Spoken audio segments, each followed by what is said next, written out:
سب سے پہلے آپ کو بتائیں کہ حکومت اور مذہبی جماعت کے درمیان مذاکرات طے پا گئے ہیں، جبکہ پریس کانفرنس کو کچھ دیر کے لیے ملتوی کر دیا گیا ہے۔ کچھ دیر بعد وفاقی وزراء اور مفتی منیب الرحمان اہم پریس کانفرنس کریں گے۔ آپ کو اپڈیٹ کر رہے ہیں، حکومتی وزراء کی پریس کانفرنس کچھ دیر کے لیے مؤخر کر دی گئی ہے۔ مذہبی جماعت اور حکومت کے درمیان مذاکرات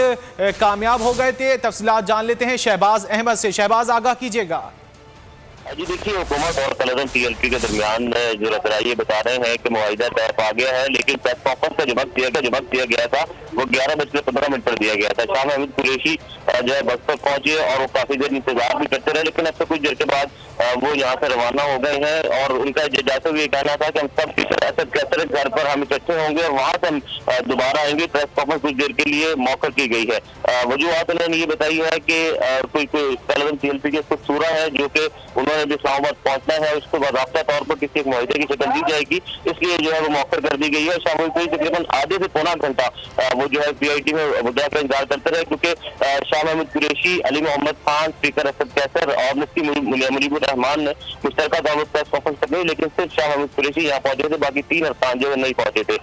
اب جو ہے یہ پریس کانفرنس موخر کر دی گئی ہے اور تمام یہ جو مذاکراتی ٹیم اکٹھی ہوگی، وہاں پر مزید کچھ معاملات ہیں جو ریٹرن میں کچھ طے پانے ہیں، اس کے بعد کچھ دیر کے بعد یہ پریس کانفرنس جو ہے وہ دوبارہ کی جائے گی۔ ٹھیک ہے شہباز، بہت شکریہ ان تفصیلات کے لیے۔ بعد پریس کانفرنس کی جائے گی، حکومتی وزراء اور مفتی منیب الرحمان کی جانب سے پریس کانفرنس کی جائے گی اور اس وقت مؤخر کر دی گئی ہے۔ یہ بھی بتایا گیا ہے کہ معاہدہ جو ہے وہ باقاعدہ شکل دی جائے گی، جس کے بعد جو ہے وہ پریس کانفرنس کی جائے گی۔ حکومتی وزراء اور مفتی منیب الرحمان اب سے کچھ دیر بعد پریس کانفرنس کریں گے، جس میں شاہ محمود قریشی اور دیگر وزراء بھی شامل ہوں گے۔ سینئر تجزیہ کار اور اینکر پرسن سمیع ابراہیم صاحب ہمارے ساتھ موجود ہیں۔ سمیع صاحب، اچھی بات ہے کہ مذاکرات کامیاب ہو گئے ہیں اور اب سے کچھ دیر بعد پریس کانفرنس بھی کی جائے گی۔ جی بڑی اچھی بات ہے، پوری قوم کو اسی خبر کا انتظار تھا، بس اب یہ آخری مراحل میں ہے۔ یہ جو پریس کانفرنس مؤخر ہوئی ہے یا پہلے اس کا کوئی سرکاری طور پر تو کوئی ٹائم اس کا نہیں دیا گیا تھا، تو اس لیے مجھے لگتا ہے کہ یہ شاید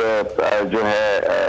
پریس کانفرنس وہ اس وقت تک نہیں ہوگی جب تک کوئی تحریری معاہدہ نہ ہو جائے۔ تو انڈرسٹینڈنگ کا تو یہی ہمیں تمام ذرائع بتا رہے ہیں کہ ہو گئی ہے، اور شاید جو تحریری معاہدہ ہے اس میں کچھ ٹائم لگے گا، لیکن بتایا جا رہا ہے کہ شاید اگلے 2-4 گھنٹے میں وہ بھی سامنے آ جائے گی۔ تو لوگ جو ہیں وہ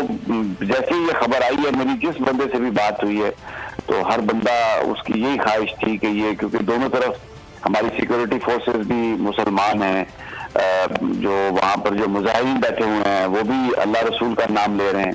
تو ان حالات میں خونریزی جو ہے اس کا نقصان جو تھا وہ اپنے ہی ملک کو ہونا تھا، اور وہ جو ایک قوت ہے آپس میں اگر وہ لڑے تو پھر وہ اسی کا نقصان ہے۔ تو یہ ایک اچھی سٹوری اس لیے ممکن ہوا کہ پاکستان کی اسٹیبلشمنٹ نے یہی مشورہ دیا وزیر اعظم صاحب کو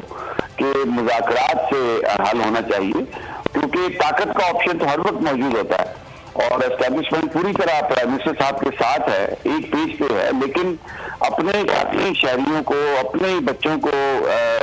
گولیاں مارنا، طاقت کے ذریعے ہٹانا، کوئی ایسی اس کے کنسیکوینسز جو تھے وہ بڑے اچھے نہیں ہونے تھے۔ تو اس لیے، اور وزیر اعظم صاحب نے بھی بڑی فراز دلی سے اس معاملے کو سمجھا اور پھر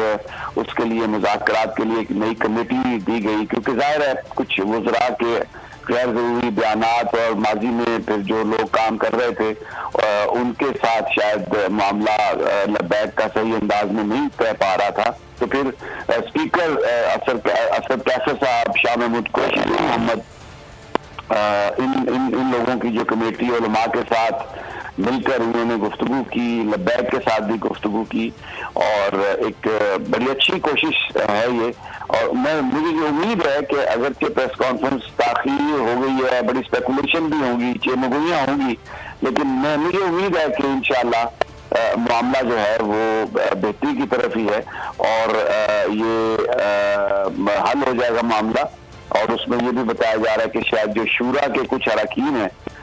کیونکہ انہوں نے بھی پریس کانفرنس میں آنا ہے تو وہ راستے میں بند ہیں، تو ظاہر ہے ان کی آمد میں بھی تھوڑی تاخیر ہے،